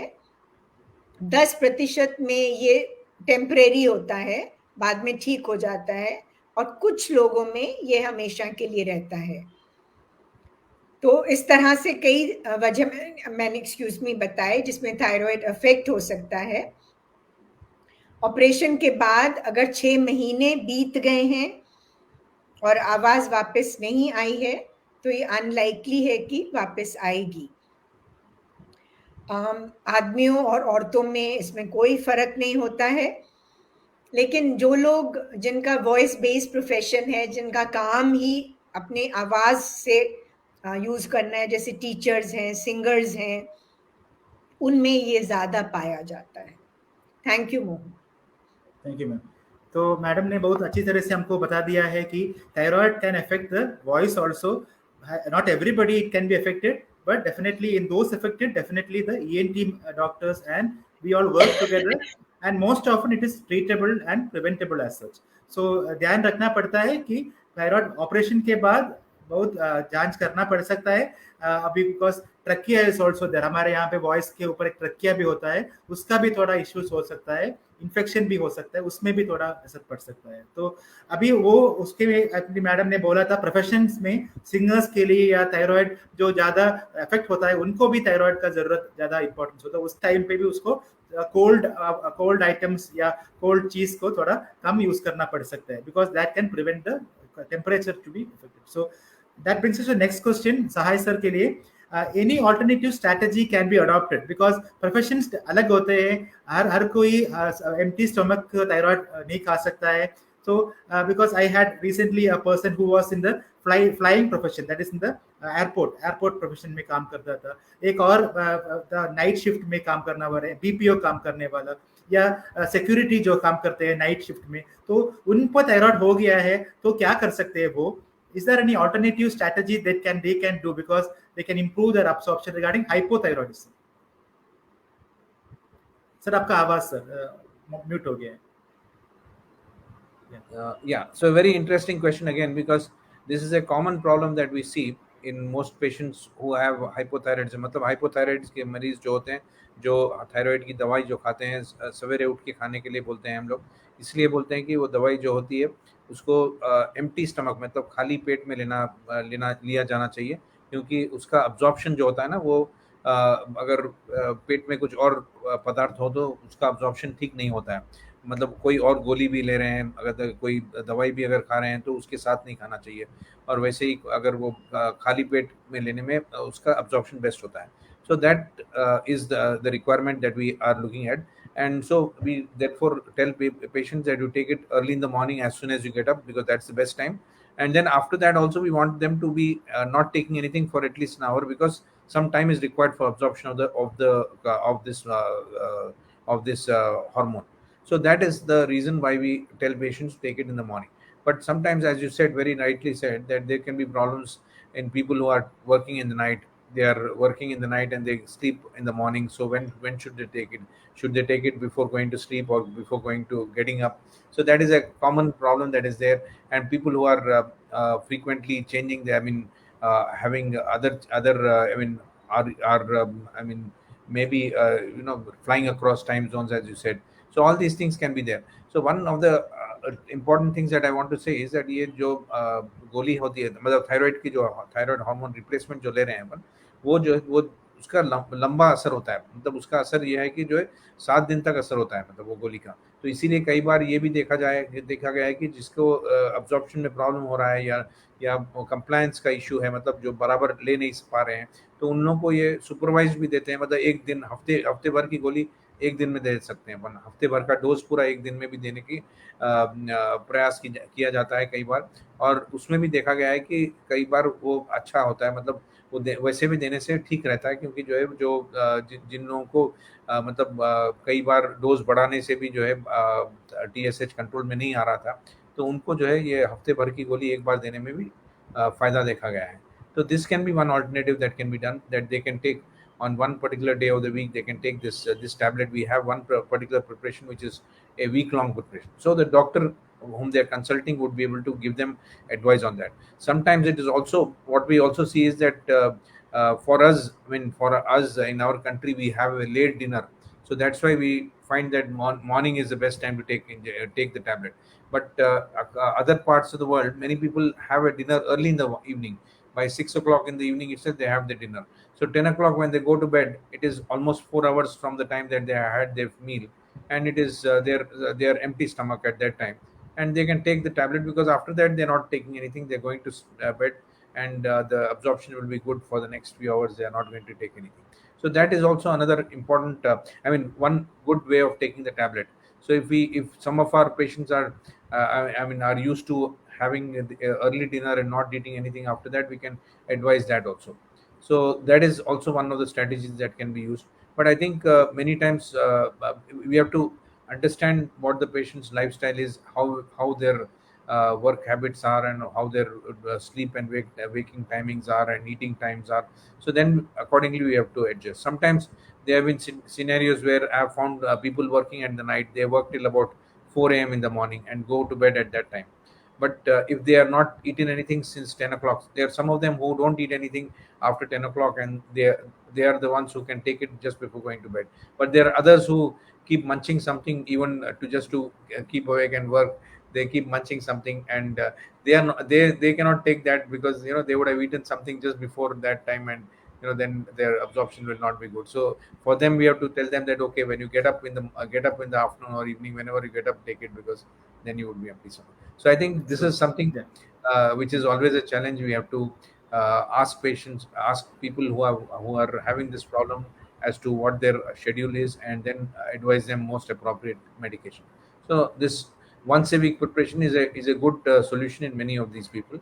Can be used can be advised. Maybe some of the doctors may prefer using it. And Madam wants to say something. Yeah. So there is also a question regarding anti-thyroid drug also, sir. Mr. Ajay Yadav has also asked us, carbimazole and hyperthyroidism, how to take it? Is it the same as thyroxine, or is it full stomach? Yeah, so at least that medicine is very simple, very easy to take, because it doesn't require all these precautions. I mean, it doesn't require empty stomach and all that. We generally advise patients to take it after a meal, so they don't have to worry about when they have to take it. Most often we split it into 2 or 3 doses, but it can even be given once a day also, because even though it has a short half-life, but still, when you give it once a day also, it works equally well. So that is how that medicine is very easy to take. It is not complicated. Many people are worried when they're taking that medication also, but that is something which is very simple to take. I'll make the next question audience again. Sarita ma'am, there's a question regarding thyroid function test. Is it better done in an empty stomach? That means the lab जब जाते हैं तो सुबह ही करना पड़ता है क्या thyroid function test के बारे में? Ajay Yadav has asked us. हाँ मोहन, ये बहुत ही अच्छा सवाल है, लोग जरूर पूछते हैं। देखिए, 2 वजह से हम चाहेंगे कि सुबह जांच हो जाए खाली पेट। एक वजह तो ये है कि सबसे ज्यादा TSH सुबह होता है, उसके बाद करीब 24-25% वो कम होता जाता है थ्रू आउट द डे। तो सबसे बेस्ट टाइम टेस्ट करने का सुबह। दूसरा मतलब खाली पेट, ठीक। दूसरी वजह ये है कि जैसे हमें और भी जांचें करानी है, मान लो शुगर की जांच करानी है, कोलेस्ट्रॉल की जांच करानी है, तो फिर हम वो भी साथ ही में करा लेंगे। तो सब तीनों जितने भी टेस्ट हैं वो सब एक साथ हो जाएंगे, जो कि खाली पेट और होने चाहिए। तो ये 2 वजह से हम चाहेंगे कि ये जांच सुबह खाली पेट ही कराई जाए। और जहाँ तक दवा का बात है, अगर पेशेंट थायराइड की दवा ले रहे हैं तो वो सुबह न खा के जांच देने के बाद खानी है। अक्सर लोग ये गलती करते हैं क्योंकि वो आदत पड़ी हुई है, सुबह उठे फटाफट दवा खाई फिर जांच के लिए गए। उससे क्योंकि जो हम खा रहे हैं वो T4 है, तो T4 हमेशा बढ़ा हुआ दिखेगा। तो जो भी दवा है वो उस दिन जांच के बाद खानी है, ये याद रखना जरूरी है। Thank you, ma'am. So, Ramala Kalra, ma'am, I will take the audience question again. There's a question from Mr. Sandeep Duggal. There are 3 questions. I will take them together. The first question is, if someone is allergic to the medicine, then I think he's asking regarding the carbimazole maybe, because thyroxine से अभी allergy थोड़ा नहीं होता है। तो क्या कर सकते हैं regarding the other extreme? बहुत इंपॉर्टेंट है। अगर देखिए 2 तरह से है, जो लीवोथायरॉक्सिन होती है, जो हाइपोथायराइड के लिए गोली देते हैं, उससे नॉर्मली लोगों को कभी एलर्जी नहीं होती। पर मान लीजिए कभी हमने रेयरली देखा है कि किसी पर्टिकुलर ब्रांड से होती है, तो हम पेशेंट को क्या बोलते हैं, उसका ब्रांड चेंज कर देते हैं, क्योंकि उसमें जो एक्सिपिएंट्स होते हैं वो अलग अलग होते हैं, तो हम ब्रांड चेंज कर देते हैं। कुछ लोगों को उसमें जो कलर डाला जाता है उन सब से होती है, तो वो रेयर है। हाइपोथायराइड की गोली से बहुत रेयर है, पर अगर हो तो ब्रांड चेंज करते हैं। जो कार्बिमेजोल है वो गोली जो है वो हम देते हैं जब पेशेंट का थायराइड ज्यादा काम कर रहा है, तो उसको कम काम करने के लिए वो गोली दी जाती है। तो उससे कई बार एलर्जी देखी जा सकती है, जैसे स्किन में रैश हो सकता है, अर्टिकेरिया हो सकते हैं, लाल चकत्ते पड़ सकते हैं, पेशेंट को कभी कभी बुखार आ सकता है, उसका ब्लड काउंट नीचे जा सकता है। ये सब नोन है और होता है, हम लोग बहुत रेयर देखते हैं, ऐसा नहीं कि कॉमनली होता है।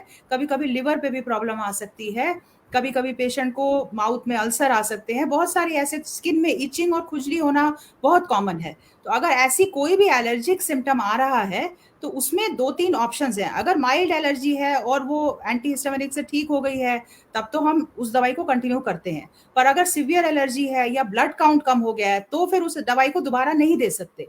तो ऐसे सिचुएशन में हम दूसरी तरह की थेरेपी दे सकते हैं। हम लोगों को एक रेडियो आयोडीन नाम की थेरेपी होती है जिसमें आयोडीन दिया जाता है थायराइड को कम काम करने के लिए, तो वो थेरेपी दे सकते हैं। उससे हम आयोडीन का देके थायराइड को कम काम करवा करके उसको हाइपोथायराइड कर देते हैं, जिससे कि पेशेंट का थायराइड ज्यादा काम ना करे। तो अगर किसी को एलर्जी है, माइल्ड एलर्जी है, तो डॉक्टर डिसाइड करते हैं कि उसको अभी रीट्रायल दे सकते हैं उस दवाई का, तो देते हैं। सिवियर एलर्जी है या ब्लड काउंट में अगर कमी आ गई है, जिसको कि हम कहते हैं कि उसके ल्यूकोसाइट कम हो गए हैं, उसके न्यूट्रोफिल्स नाम के सफेद ब्लड सेल होते हैं, वो व्हाइट ब्लड सेल जिसको हम कहते हैं, वो कम हो गए हैं, तो उस तरह के पेशेंट में हम यह दवाई दोबारा नहीं दे सकते। तो उस और या उसके स्किन में सिवियर एलर्जी है तो हम ये दवाई दोबारा नहीं दे सकते, तो फिर हमको दूसरी तरह की थेरेपी देनी पड़ती है, जैसे कि रेडियो आयोडीन। अब वैसे एक ऑप्शन ऑपरेशन का भी है और एक और थायराइड की गोली है पीटीयू नाम की, बट उस गोली को भी जिसको कहते हैं प्रोपाइल थायोयूरोसिल, बट वो गोली भी हम नहीं दे सकते क्योंकि पेशेंट को अगर एक बार एलर्जी हो गई है तो वो दूसरी गोली भी देने में एलर्जी होने की संभावना ऑलमोस्ट लगभग है। तो इसलिए फिर रेडियो आयोडीन नाम की थेरेपी करते हैं। ऑपरेशन भी एक तरीका होता है, बट ऑपरेशन उन लोगों में किया जाता है जहां पे हम किसी वजह से रेडियो आयोडीन नहीं दे सकते, उसके कारण होते हैं जो डॉक्टर डिसाइड करते हैं। पर अगर हाइपोथायराइड की गोली से एलर्जी है तो बहुत रेयर है, बहुत ही रेयर है, पर उसका ब्रांड बदल के हम देख सकते हैं, पेशेंट को नॉर्मली एलर्जी ठीक हो जाती है। Thank you. So there is another question from the next audience. So regarding this thyroid swelling and malignancy, so I wanted to just take a view from Pramila Kalra ma'am herself. How important is to manage thyroid nodules? Because अभी जो बोल रहा है पल्लवी दी पूछ रही है, does thyroid swelling always need to rule out malignancy? Because people get panic and they don't want to do biopsy. तो case based में हम क्या कर सकते हैं to avoid this situation? जब पेशेंट को नीडल टेस्ट अच्छा नहीं लगता है, कुछ ब्लड टेस्ट से चलता है कुछ। मैम बिल्कुल सही बात है, हर थायराइड स्वेलिंग में कैंसर नहीं होता। पहली चीज, थायराइड स्वेलिंग में कैंसर होने की संभावना बहुत ही कम होती है।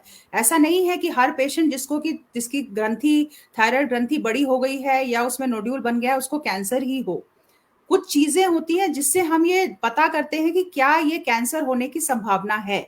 जैसे कि पेशेंट का जो नोड्यूल है, जो ग्रंथि में जो उसके नोड्यूल बने हैं, उस नोड्यूल का साइज बढ़ रहा है एकदम से, या पेशेंट को अभी वो नोड्यूल पता लगा है और फिर वो धीरे धीरे बढ़ रहा है, या पेशेंट ने पहले वो कभी नहीं देखा था, अभी रिसेंटली आया है, या बहुत जैसे यंग लड़की है 20 साल की, जिसमें कि कभी कभी उस उम्र में या 40 साल के बाद औरतों में थायराइड कैंसर के इंसिडेंस ज्यादा होता है, इसका बाय मॉडल पीक इसको हम कहते हैं, तो वो भी हो सकता है। तो अगर हमको कोई भी नोड्यूल है जो तेजी से बढ़ रहा है, या वो नोड्यूल के कुछ फीचर हैं जो कि हमको लगते हैं कि वो नोड्यूल में कैंसरस होने का चांस है, अब ये कैसे पता करते हैं? तो एक मोडालिटी होती है जिसको कहते हैं अल्ट्रासाउंड। अल्ट्रासाउंड से हम ये पता करते हैं कि ये नोड्यूल में कैंसरस होने का कोई चांस है। उसमें एक स्कोरिंग हम लोग करते हैं जिसको हम कहते हैं टिरैड स्कोरिंग। उससे हमें ये पता चलता है कि इस नोड्यूल में कैंसरस होने की संभावना कितनी है। हम नोड्यूल का साइज देखते हैं, अगर वो 1 सेंटीमीटर से ऊपर है, उसमें कैंसरस होने की कुछ संभावना दिख रही है, तब हम नीडल से जांच करते हैं। अगर हमको लगता है कि वो कैंसरस नहीं लग रहा है, या वो 1 सेंटीमीटर से कम ही है, और या वो बढ़ नहीं रहा, जैसे हमने 3 महीने पे दोबारा अल्ट्रासाउंड किया और नोड्यूल का साइज बढ़ा नहीं हो रहा, या 6 महीना या 1 साल से नोड्यूल उतने ही साइज का है, उसके साथ कोई लिम्फ नोड, मतलब और जो हमारे गले में ग्रंथियां होती हैं, लिम्फ नोड्स कहते हैं जिनको, वो थायराइड्स की जो थायराइड का लिम्फेटिक को सप्लाई करते हैं, वो कुछ भी एनलार्ज नहीं है, तो फिर we are not worried, and then we can observe those patients. Also, if the nodule is rapidly increasing, patient comes with voice change, patient comes with features suggestive of compression. जैसे patient कहता है कि मुझे खाना निगलने में अचानक से प्रॉब्लम हो रही है, मेरी आवाज बदल गई है, वो नोड्यूल हम जब उसको छूते हैं तो वो हमको हार्ड लग रहा है, या लिम्फ नोड बढ़े हुए हैं जो कि अल्ट्रासाउंड में लग रहे हैं कि वो थायराइड की ग्रंथि के कुछ कैंसर की वजह से बढ़ गए हैं, तो हम लोग फिर उसमें FNAC जिसको कहते हैं नीडल जांच करते हैं, ये देखने के लिए कि वो कैंसरस तो नहीं। Thank you. तो एक सवाल आया है पल्लवी जी से कि ठीक है सर, सवाल डॉक्टर सहाय सर के लिए, एक्सट्रीम्स ऑफ एज में, जबकि पीडियाट्रिक पेशेंट और जीरियाट्रिक पेशेंट ग्रुप्स में जब उसको थायराइड लेवल्स जब करते हैं वो स्पेसिफिक इंटरवल्स में करता है बिकॉज वेरिएशंस रहते हैं। तो सवाल ये है कि थायराइड डिसऑर्डर्स क्या होता है, डिफरेंस होता है कि पीडियाट्रिक और एल्डरली पेशेंट्स में, और कट ऑफ्स क्यों डिफरेंट होते हैं? हाँ, तो ऐसा है कि जो पीडियाट्रिक एज ग्रुप में मैडम ने अभी बताया था, प्रमिला कालरा मैडम ने बताया कि पैदाइश के 3 दिन बाद थायराइड टेस्ट करना चाहिए, क्योंकि हाइपोथायराइडिज्म यानी कंजेनाइटल हाइपोथायराइडिज्म रह सकता है, मतलब पैदाइशी थायराइड डिफिशिएंसी रह सकती है, मतलब वो ग्लैंड बनने में ही पैदाइशी खराबी हो सकती है जिसकी वजह से ग्लैंड बना नहीं है। तो उसमें अगर डिले होता है, मतलब पहचानने में अगर डिले कर देते हैं अपन ये प्रॉब्लम को, तो कई बार it is going to lead to a long term problem of poor mental development and in the child. So that's why we need to screen all children. So that is one extreme of the problem. The other extreme is other issue is that in later life, that is in later years, that is after a few years, after the second year onwards to say till about 10 to 15 years, there also thyroid problems can occur. But इनमें यह है कि difference ये है कि जो है इनमें you may not have the same fluoride symptoms, मतलब जैसा थायराइड की वजह से, थायराइड की कमी की वजह से थकान हो सकती है या चेहरा सूजना या जो टिपिकल मैनिफेस्टेशंस हो सकते हैं वो नहीं भी रह सकते हैं। खाली ये हो सकता है कि ग्रोथ कम हो रही है, मतलब जो लंबा, मतलब उनकी हाइट इतनी बढ़ नहीं रही है जैसे उनके जो पीयर्स हैं, या मतलब उनके जो साथी हैं स्कूल में, उनके कंपैरिजन में हाइट उतनी नहीं बढ़ रही है।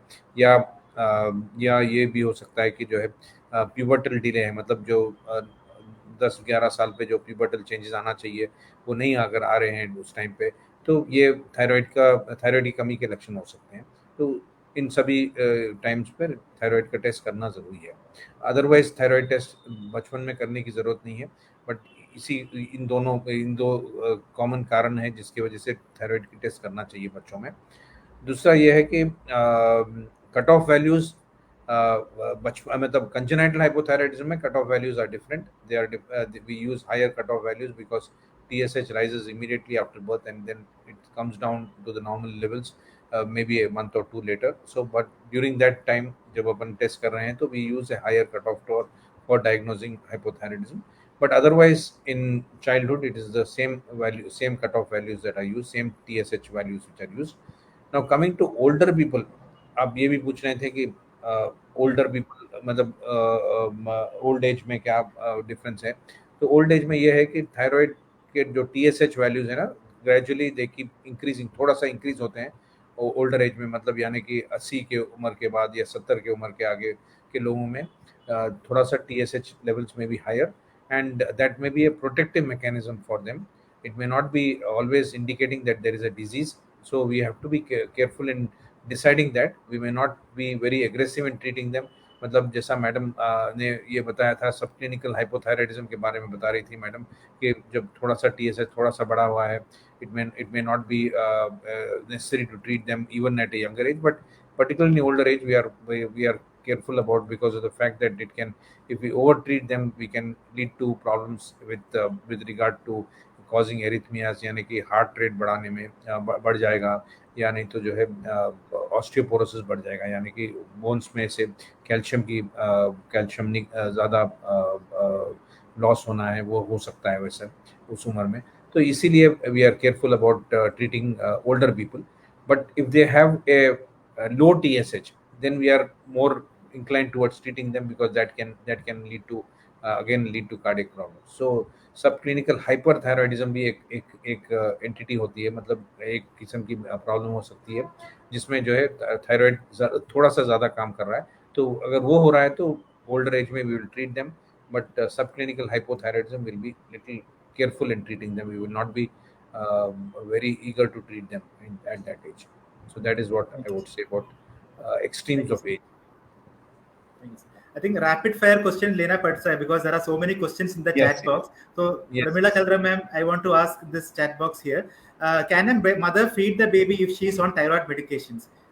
बिल्कुल, ये बहुत ही अच्छा सवाल है. थैंक्स डॉक्टर मोहन, जिन्होंने पूछा उनको भी मैं कहूंगी बहुत अच्छा सवाल पूछा है. अगर मिस्टर सुदीप, तो अगर थायराइड की गोली माँ ले रही है, अगर उसको हाइपोथायराइडिज्म है और माँ थायराइड की गोली ले रही है, तो वो बच्चे को आराम से फीड कर सकती है, उसको कोई भी प्रॉब्लम नहीं होगी, बच्चे को भी नहीं होगी, ना माँ को होगी। अगर माँ एंटी थायराइड ड्रग ले रही है, मतलब कि थायराइड हार्मोन को कम करने की गोली ले रही है, तब भी उसमें गोली ले, मतलब बच्चे को जैसे वो फीड कर सकती है, उसमें भी उसको कोई प्रॉब्लम नहीं होगी। उसका हम लोग थोड़ा सा डोज डिसाइड करते हैं कि हम लोग 20 mg से ऊपर नहीं जाते, पर तब भी माँ बच्चे को फीड कर सकती है। तो चाहे माँ हाइपोथायराइड के लिए दवाई ले रही है, चाहे हाइपरथायराइड के लिए दवाई ले रही है, बच्चे को फीड करने में कोई असुविधा नहीं होगी, कोई प्रॉब्लम नहीं आएगी, बच्चे को कोई प्रॉब्लम नहीं आएगी, बच्चे को कोई थायराइड नहीं होगा, इस वजह से कि माँ उसको फीड कर रही है, जिसको कि थायराइड है, वो गोली ले रही है। Next question is from Mr. Dr. Pradeep Tandon. Any of you can take this question. Cord blood testing, has it become routine? Sarita Bajaj, ma'am. Yeah. Can you repeat the question, please? Cord blood testing, has it become routinely practiced? Oh, you mean for मतलब जो congenital hypothyroidism के लिए क्या हमारे देश में जांच हो रही है? नहीं हो रही है, कहीं नहीं हो रही है इस वक्त। तो मतलब सिलेक्टिव जगहों पे हो सकता है ये लोग कर रहे हों, hospitals, but as selective hospitals, private में भी हो सकता है, लेकिन ये एज अ रूल कि हमें जी हाँ, स्क्रीनिंग हर बच्चे की नहीं हो रही है। ठीक है, ठीक है। सहाय सर, एक क्वेश्चन आ रहा है, I think last question audience से पूछ रहा है कि can we take with diabetic medicine, because अभी बहुत नया दवाई भी आ रहा है, ओरल GLP-1 भी आया है, तो कैन संदीप दुग्गल सर पूछ रहे हैं can we take with diabetic medicine? Yeah. So thyroid medicines have to be taken along with diabetes medicines. There's no doubt about it. But only problem is with this new tablet which is coming up, which is called Ribelsus. That is a oral GLP-1 analog. So उसमें क्या है कि that tablet also requires a particular type of taking it. I mean, it also requires to be taken empty stomach. That also requires the person to be not taking anything for 1 hour. So then the confusion is किसको पहले लें, किसको बाद में लें. तो ये problem हो सकता है. तो उस टाइम पे you can either decide that you can take one after the other, or you can take the thyroid medication in the night when you're when I mean, as I was saying, that if the person has an early dinner, he can take it at bedtime and then take this Ribelsus in the morning. That can be a way we have to. So that can be a challenge in some people who require this medicine, but there are only few people who are using, I mean, as compared to the number of people who are using thyroid hormone, the number of people using this new medicine is probably a small number. So we need to individualize and decide how we give it. But definitely there is a little challenge with this medicine only. With all other medicines, there's no challenge, no problem. So it should be an empty stomach and at least 2 hours gap or 1.5 hours gap, 1 hour gap at least before tea, coffee, and breakfast. That's what. So I think I want to take the opportunity to thank all the audience who have joined us today, and all the faculty who have joined. I think expert faculty have done my job very easy because they have covered every zone, every part of the question. So I would like to take one short take-home message or take a point from each of you, starting from Dr. Praveela Kalra ma'am. So what is it that is important? What has contributed today, and what can be told to the audience for this mission at the end of the meeting? एक सबसे important जो मैं message देना चाहूंगी कि हमारे को thyroid check करना चाहिए, पर अगर हमारी थायराइड रिपोर्ट बॉर्डर पे आती है तो उसमें घबराने की जरूरत नहीं है। सारे बॉर्डर लाइन थायराइड वैल्यूज को जरूरी नहीं है कि दवाई की जरूरत हो, और अगर दवाई की जरूरत है भी तो दवाई एकदम सेफ है, उसको आप पूरी जिंदगी में अगर लेते हैं तो आपको कोई भी साइड इफेक्ट नहीं होगा, आप उसको आराम से ले सकते हैं बिना किसी साइड इफेक्ट के। और बहुत इंपॉर्टेंट जो मैंने पहले भी स्ट्रेस किया कि जो बच्चा पैदा होता है उसका थायराइड चेक करना सबसे इंपॉर्टेंट है, ये चीज हमको हमेशा याद रखनी है। Hi sir, one take home short. Yeah, so I think what I would like to tell everybody is that thyroid disorders are the most simple disorders to treat. They are easily treatable, whether it is hyperthyroidism, whatever thyroid disorder is there, it is easily treatable. Don't worry, know about, I mean, and don't go by getting misinformation or false information about it. Go to an expert, you'll be easily treated, you'll be managed well. And I want to ask, if you have any doubt, refer to these sessions which have been conducted over the last 1 month. Correct. They are all available on YouTube, and you can look at that and always send a question to anybody. If you have any questions, these they will be answered. I want to also thank the audience who appreciated this session. I think one audience specifically has thanked Mr. Pradeep Tandon ji has mentioned that very extensive thyroid coverage in 1 month, and also thanks for your answering everything. Pallavi Kolar ji बोल रही है कि बहुत informative रही है सब session. तो बिल्कुल मैडम की शुक्रिया करनी चाहिए, because it was madam who took the initiative to first inform all of us. So I want to ask ma'am, so अब एंड हो रहा है 1 month के, तो अब क्या we are going to have, आगे क्या करना है, और is it going to have some way forward ma'am, and also take home message for us. या तो टेक होम मैसेज पहले, थायराइड बीमारियां बहुत ही आम हैं और उनमें आपको लक्षणों का इंतजार नहीं करना. सिम्टम्स बहुत वेग हो सकते हैं, इतना सीवियर हाइपोथायरॉयडिज्म, हाइपर में जल्दी पकड़ में आ जाता है. तब भी लोग, क्योंकि दस्त हो रही है तो हम पेट के डॉक्टर को दिखाए चले जा रहे हैं, तो थायराइड की जांच बहुत देर से होती है. डॉक्टर सहाय ने कहा कि बहुत आम हो गई है जांच होना, तो वैसे ही पैनल में हो जाता है, तो अगर डाउट है तो आप जाके कराएं. लेकिन मोहन ने कहा कि अगर आपको करवानी है तो पहले डॉक्टर की राय लेके कराएं. तो दोनों, ईदर वे, थायराइड की जांच अवश्य कराएं. स्क्रीनिंग के लिए बच्चों में पैदा होते सार, प्रेगनेंसी के पहले प्लान करने में, प्रेगनेंसी के दौरान कभी ज़रूरत पड़ती है, तो एल्डरली में भी, क्योंकि जैसे हमारी एज बढ़ती है तो हमारी आवाज़ थोड़ी धीमी हो जाती है, हम बहुत धीमे धीमे चलते हैं, हमें कब्ज़ हो जाता है, तो ये जितने भी लक्षण हैं ये सब हाइपोथायरॉयडिज्म वाले हैं, तो उसमें और मुश्किल होता है. तो स्क्रीनिंग, डायग्नोसिंग ये बहुत इम्पॉर्टेंट है. और अलग अलग सोसाइटीज़ के अलग अलग है. कोई कहता है कि 60 साल पे ज़रूर कराना है, कोई कहता है 35 के बाद 5 साल में एक बार, तो ये अलग अलग है. तो आप कभी भी थायराइड की जांच कराएं तो उसमें कोई नुकसान नहीं है. किसको दिखाएं? थायराइड स्पेशलिस्ट होते हैं, एंडोक्रिनोलॉजिस्ट होते हैं, उनसे मिलिए और गलत इन्फॉर्मेशन पे मत जाइए. ये मेरा टेक होम मैसेज है. आपका बहुत बहुत शुक्रिया सब ऑडियंस के साथ, सब एक्सपर्ट्स के साथ जो हमारे साथ जुड़े, हमारे मॉडरेटर्स ने जिन्होंने बहुत मेहनत करके पूरी तैयारी की इस प्रोग्राम के लिए, और ये हम आगे ज़रूर चलाएंगे. अभी एकदम 100% हम नहीं कह सकते, लेकिन महीने में एक बार तो करेंगे ही. एग्जैक्टली किस दिन और कितने टाइम पे होगा ये आपको इन्फॉर्मेशन मिल जाएगी. और हमारे साथ जो हमारी डिजिटल टीम जुड़ी हुई है, हमारे जो USV एकेडमिक पार्टनर हैं, उनका बहुत बहुत शुक्रिया. हमारे साथ मिस्टर सचिन हैं, मिस्टर राहुल हैं, मिस्टर शफीक हैं और मिस्टर वामसी भी हैं. आपका बहुत बहुत शुक्रिया कि आपने पूरा 1 महीना हमारे साथ हर रोज 1 घंटा आपने बिताया. Thank you very much. Thank you ma'am.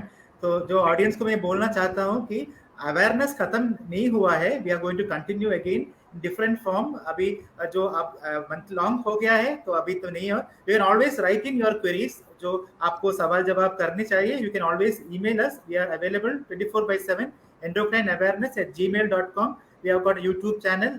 अभी जो मीटिंग चल रहा है वो फेसबुक पेज में ही चल रहा है, तो you can rewind and check any day of the event. आपको मैं बोलना चाहता हूँ कि एक एवरेज सेशन में आपको 15 से 20 क्वेश्चन आ चुका है, तो 300 के करीब हमको क्वेश्चंस आ चुके हैं. तो इतना ज्यादा जागरूकता अभी बन चुका है.